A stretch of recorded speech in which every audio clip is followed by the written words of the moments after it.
I'm doing my utmost to improve relations between black and white in this country. That I've made my prime duty during my term of office, and I'll do everything possible to do exactly just that. Dr. Connie Mulder, the new minister responsible for South Africa's black majority. Among his main priorities now, the future of blacks living in the townships. I have stated unequivocally in public that I intend to make Soweto the most beautiful black city in Africa. Soweto, the sprawling black township outside Johannesburg, typifies the problems of South Africa's urban blacks. It was once a huge slum. Now it's a bleak dormitory town for the black workforce. Critics have called it a modified concentration camp, and certainly making Soweto beautiful will be no easy task. In fact, Soweto poses as big a challenge as any politician would care to face. But Connie Mulder, along with the government of Prime Minister John Vorster, has decided its problems can and must be solved. Dr. Mulder's official title is Minister for Plural Relations. That's a new name for Bantu affairs, a phrase black South Africans hated. As a former minister, he's no stranger to power, but his new job puts him right at the center of the racial problems that overshadow all others in South Africa today. His task, in this potentially explosive situation, is to see that relations between blacks and whites stay as friendly as possible.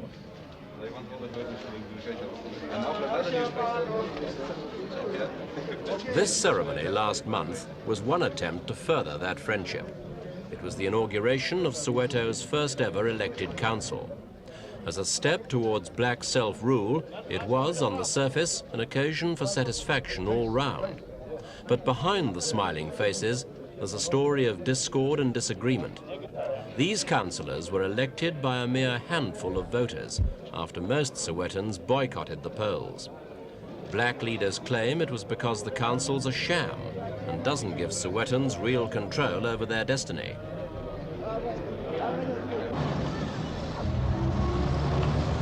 This isn't just a local dispute.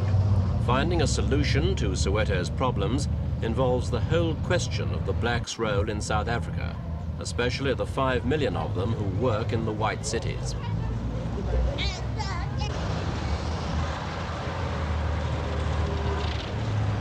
Like the inhabitants of South Africa's other townships, Soweto's blacks are basically migrants in a white society. Although they work in and around Johannesburg, they're not allowed to live there, so a fair amount of their time and money goes on travel back and forth. This is one of Africa's largest cities, with a population of well over 1 million. Yet it's almost totally lacking in amenities such as tarmacked roads, public buildings, parks, and even cinemas. What it does have is row upon row of small box-like houses, most of them without baths, hot water, or electric power.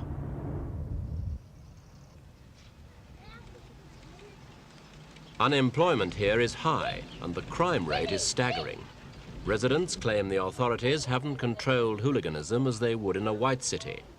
They put the blame on South Africa's policy of separate development, which sees Soweto, like other townships, as only a temporary home for the black workforce. In theory, that workforce will eventually settle in the homelands, the black-ruled states Pretoria has carved out of the tribal territories.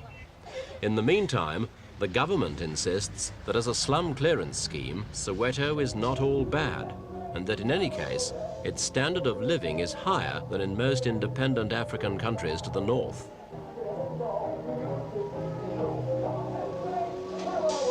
Separate development is the cornerstone of government policy. But can it work? Until 2 years ago, the government had few doubts. But then came the explosion that began, significantly, in Soweto.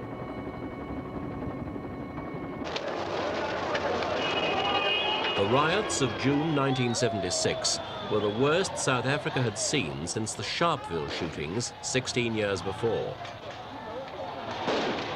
It began as a protest against using Afrikaans in black schools, but it soon developed into a much wider expression of black anger. Hundreds died in the violence. The riots changed the whole racial climate. Black South Africans had found a voice, and they continued to use it, especially the young. You can be sure of that. This was the result of rioting last year. Many of the wrecked buildings were shebeens or illegal bars. According to the demonstrators, alcohol had played a large part in oppressing black people by offering temporary oblivion and dulling their rightful sense of outrage. Most of this kind of violence was the work of militant students. They'd been prominent in the '76 riots, but by 1977 they'd emerged as a force to be reckoned with. Many despised the moderation of their parents' generation. In Soweto, they virtually took over, forcing the resignation of the government-appointed council. Their most successful action was a schools boycott, which emptied almost all black schools once their teachers joined in. Behind it was the accusation that black schooling was grossly inferior to that offered to whites.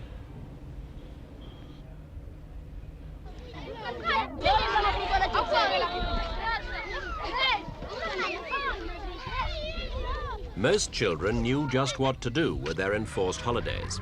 But as the schoolyard games stretched on endlessly, a lot was happening on the political front. There was a climax of a kind in September. Steve Biko, leader of the Black Consciousness movement, died in police custody, the 20th prisoner to do so within 18 months. A post-mortem later confirmed Biko had died of extensive brain damage. For millions of blacks, he'd been a hero, and they saw his death as murder. This memorial service in Soweto heard one reaction from local leader Dr. Ntato Matlana. There are 26 million of us. And from these 26 million will arise not one, not two, but hundreds of Steve Bikos.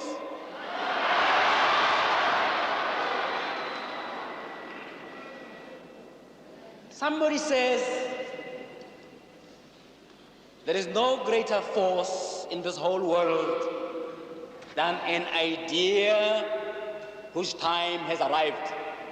An idea whose time has arrived. And that idea, ladies and gentlemen, is black consciousness, which is going to free the black man from the shackles of white imperialism, white slavery, white oppression. Power!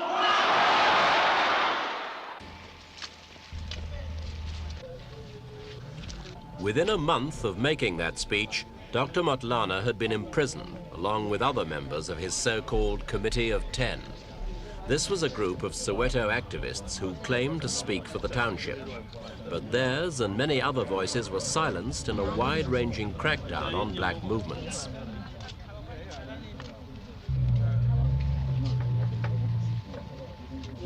The government accepted that Soweto needed spokesmen and proceeded with its plans for an elected council. The first ballot in February was a disaster, with only a 5% poll, and the second one, in April, was little better. Between the two votes, Dr. Matlana and some of his colleagues were released. We asked him why he thought the authorities had been so determined in their opposition to the Committee of 10. It is as if those that rule over us are determined not to hear the opinion of the people of Soweto. Very strange. You would imagine that a policy like that is very short-sighted, because whether government agrees with us or not, surely they should want to know what the people are saying and thinking. And we are going to give them an opportunity to hear the authentic voice of the people of Soweto. They banned all these meetings and then accused us, in the words of Murray Steyn, Minister of Community Development, of being nullities, nobodies. We never claimed to be anybody. We never claimed leadership. All we said was that we are a group of people who have come together to put forward a blueprint for the control of Soweto. And when did the people of Soweto come together, accept or reject or amend it? If they had accepted this thing, we would then have gone on to government to negotiate on behalf of the people of Soweto on this blueprint. This we're not allowed to do, unfortunately. We are for a completely autonomous local authority for Soweto. In other words, a city council with all the attendant powers and without the necessary stages which may take years to implement. And secondly, the second twin pillar of our blueprint was a freehold land tenure.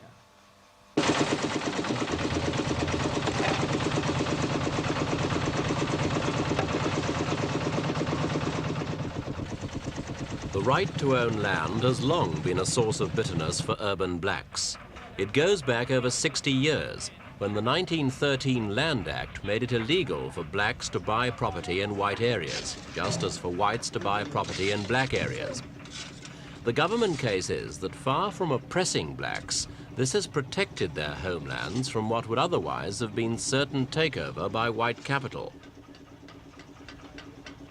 That argument carries little weight with people in the townships. And Dr. Motlana, for one, is convinced the government should change the law. And what I've been trying to say to them is that, man, the amount of goodwill, the amount of energy you're going to release among the people of Soweto, if you were to give them freehold land tenure, is unbelievable. And for the next 10 years, you'll have no problems. No matches, no uprisings, nothing. I mean, the people will be so happy not to own that piece of land. I think the government is going to do it one day, because there's no other way. They'll have to do it. But why waste time? Why take so long? I think Dr. Motlana is over-optimistic if he says that one act would bring satisfaction immediately to all people. We are now prepared to go as far as what we call at the moment leasehold, which means we are giving a 99 years lease on ground in these territories on which these black people can get an ordinary bond to build their own homes according to what they can afford. They can buy a home with a building society bond. They can reinstate capital on it and use the money for whatever purpose they like. In other words, I'm giving them everything possible and all the advantages of an ordinary bond, but on the basis of leasehold, not freehold, because the reverse of that would be that the whites could buy and purchase their black land and there would be no homeland left to them.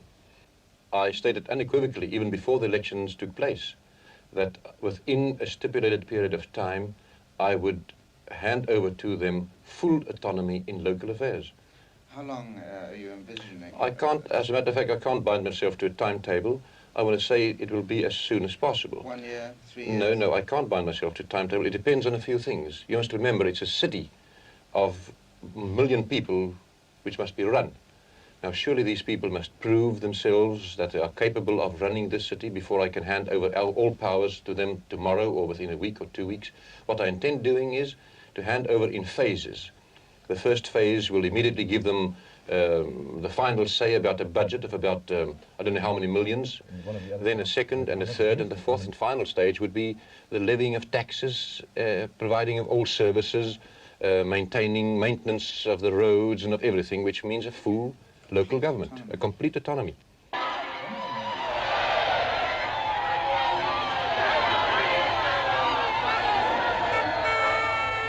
Any discussion about the future of urban blacks will have to take account of this man.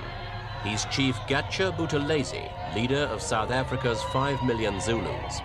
They're the largest single population group in the country, and almost half of them live in the townships. So the chief is not a man to be ignored.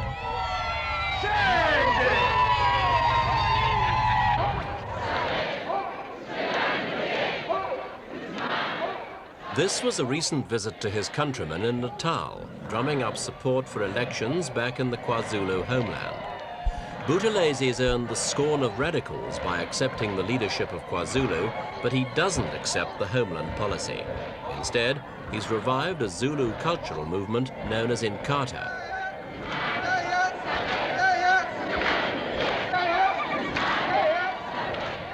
After a recent alliance with Indian and coloured groups, Inkatha looks more than ever like a political party that's bidding for support beyond the Zulu nation.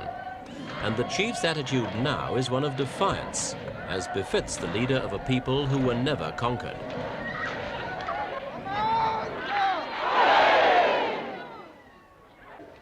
We believe that blacks must have a voice in the only body that determines the destiny of all the people of South Africa, which is Parliament in Cape Town. We believe that only through a national convention representing all the people of South Africa can we work out a formula acceptable to all. We of Inkatha do not accept the consolidation of KwaZulu on the basis of the 1936 Native Land and Trust Act. We will, however, not refuse whatever bits of land are given to our people, since our people are like birds of passage, because most of the land was taken away from us. We want to make it clear through this election that we reject utterly the suggestion made through the legislation now being passed through Parliament in Cape Town that there is any part of South Africa where we as black people should be treated as aliens or foreigners. With opinions like that, Buthelezi certainly seems to be on a collision course with the authorities. What future does he see for his people? I see the future of these people as intertwined, really, with the future of all the people of this country, because I don't think that it is possible to get rid of 5 million people through the system that the government is foisting on black people, which would make them, if they agreed to be aliens in the rest of South Africa. We have said to Mr. Foster, the first thing is to have a national convention. So Mr. Foster has rejected that. But we think, therefore, that it's not necessary, just because Mr. Foster rejects it, for us not to proceed as if this is going to happen one day, because we believe it must happen if we, as an alternative to bloodshed in this country. Do you think that other black leaders will join Inkatha? Well, actually, as far as the alliance is concerned, we have not asked other people to join it. That's why this alliance is a very good thing, because, for instance, Mr. Leon's Coloured Labour Party retains its identity, and the Reform Party of the Indian community in Durban retains, its identity. It retains its identity, but we join our hands and have a common strategy on common problems. So therefore, I don't expect them individually to join Inkatha, although, in fact, as you know, we take Africans of other ethnic affiliations, to the extent that Mr. Kruger, the Minister of Justice, summoned me to Pretoria in September, because he was upset because Inkatha has not just maintained a Zulu ethnic identity, but in fact has always taken other Africans of other ethnic affiliations, because we believe all black people have a common destiny. Do you feel that Mr. Kruger's threats could in any way put you in a difficult position? Well, it's up to Mr. Kruger. I made it quite clear to him that I was not prepared just because of his threats. I wasn't prepared at all to change the membership of Inkatha and confine it to Zulus as he suggested, because I argued to Mr. Kruger that as much as the Nationalist Party, or for that matter Mr. Foster, he speaks for all whites, whether they are Greeks or Jews or English speaking or any other ethnic affiliation, or even of German extraction, of any affiliation. So that I say what is good for the Kenda is good for the Kuz is good for the Kenda. So in the same way that if he can speak for most whites, I think I have the same right to have an organization that speaks for most blacks. Unfortunately, it doesn't look as if all blacks want Buthelezi to speak for them. This was the funeral in March of Robert Sobukwe, leader of the banned Pan-Africanist Congress and a man who opposed any kind of compromise with the separate development policy.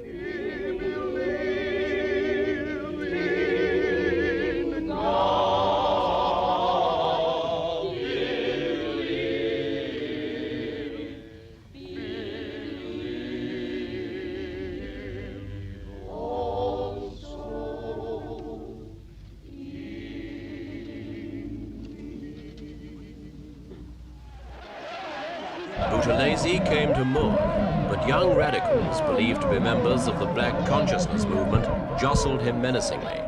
In the melee, shots were fired by an aide with the chief, and several people were wounded.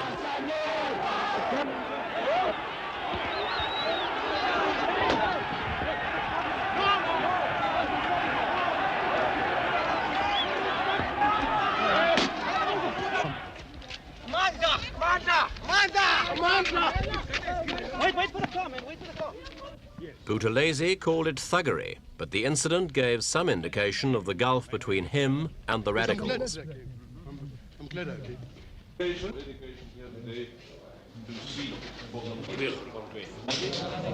The question is, how strong are the radicals and what role are they likely to play in the future? In the schools, there's evidence of a return to normality, although full attendance hasn't been achieved everywhere. The authorities hope to take the sting out of the school protest by increasing black teachers' salaries and making education free for blacks, as it already is for whites. According to some blacks, though, it's already too late for such reforms. One man who's come to that conclusion is Leonard Mosala, another member of Soweto's Committee of 10. The people now want a complete change and may not be satisfied with half measures. I think if we read the signs well, I think we must accept that, particularly the young people, they are not interested in negotiating. In fact, even negotiating itself is not something that really, they see no use in it. There's been negotiations for 300 years.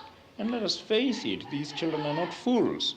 They are aware, they have read history, whether it is white written, it is slanted, but they have read about the efforts that black people have been making to try and carve out a position for themselves in this country, and these efforts have brought nothing. Now, one thing that we must note is that the type of black that we are dealing with today is not the type of black that I am. I want to make it clear, I don't today represent the real political opinion of black people. I have been my opinions have been overtaken by time and conditions. This guy does not believe in things that I believe in. He doesn't believe in talking. My children do not believe in talking anymore. They believe in forcing change. You're saying in violence? Well, maybe that one wonders whether violence would be the best way. I wouldn't say that they see a chance in confronting the government, but I think they believe that talking is no use, and what they are likely to do is just to cut off all communication. And God knows, once that happens, what then? I have found in my dealings with blacks since I became responsible for the black people of South Africa 2 or 3 months ago, that there's a vast reservoir of goodwill still existing. I've been very well received. I've made very, very good friendships with black people in these 2 or 3 months. I'm on a personal basis of friendship and discussion and dialogue with, well, all black leaders that I've been in touch with, from the left to the right, all categories. And I find that, that basically these people are not only reliable but trustworthy. I think there's a big reservoir of goodwill which can be used to improve relations between black and white in our subcontinent, and I don't think it's gone so far that it could not, that the differences could not be bridged.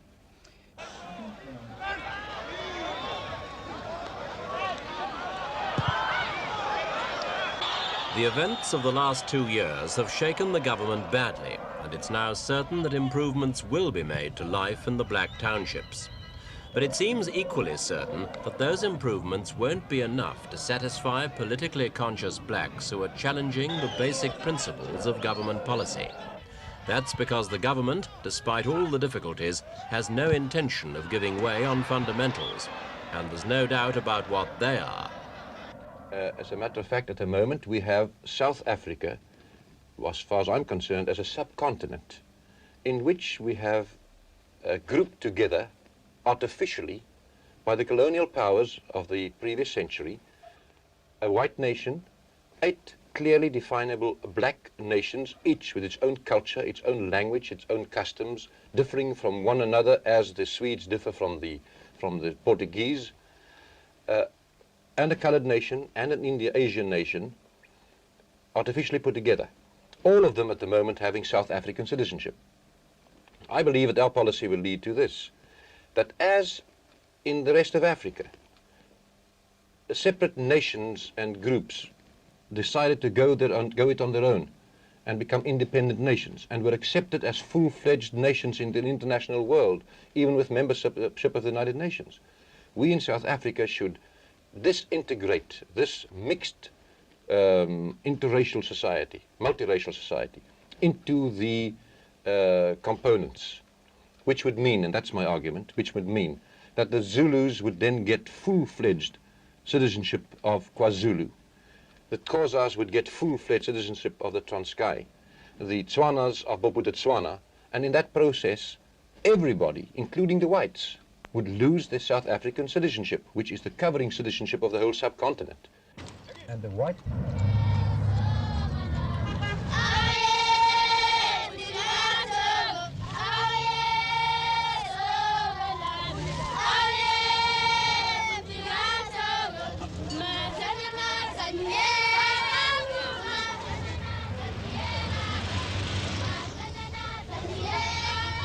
Late last year, the government announced plans for separate parliaments for both the coloured and Asian communities. But there'll be no similar parliament for blacks. Mr. Forster himself has stated in a recent interview that if the urban blacks want full political rights, they'll have to go to their homelands to get them. Since it's increasingly obvious that few of them will be prepared to make that kind of move, it looks as if there's still a long and bitter struggle ahead in South Africa. Never got